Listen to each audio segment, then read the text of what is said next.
కాబట్టి ఆమె చెప్పింది యథార్థంగా జీసస్ అని చెప్పింది.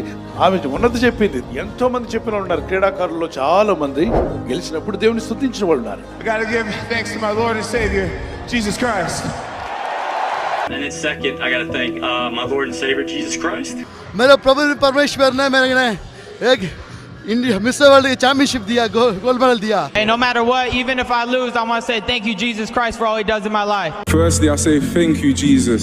Thank you, Jesus. Thank you, Jesus. And I want to be very clear about the God I serve. That's Jesus Christ, Yahweh. Thank God. That's all I can say. Jesus Christ.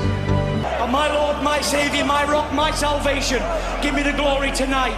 In the mighty name of Jesus, I thank you. I just like to thank the Lord Jesus because without Him I wouldn't have this talent to play tennis. దేవుడు మీకు ఏ జయం ఇచ్చినా దేవునికి మహిమ చెల్లించే వరకు మనం ఉండాలి. దేవుడిని మొదట పెట్టుకోవాలి. దేవుడు నిన్ను ఎప్పుడు ఆఖరిలో పడేయడు, ముందే పెడతాడు.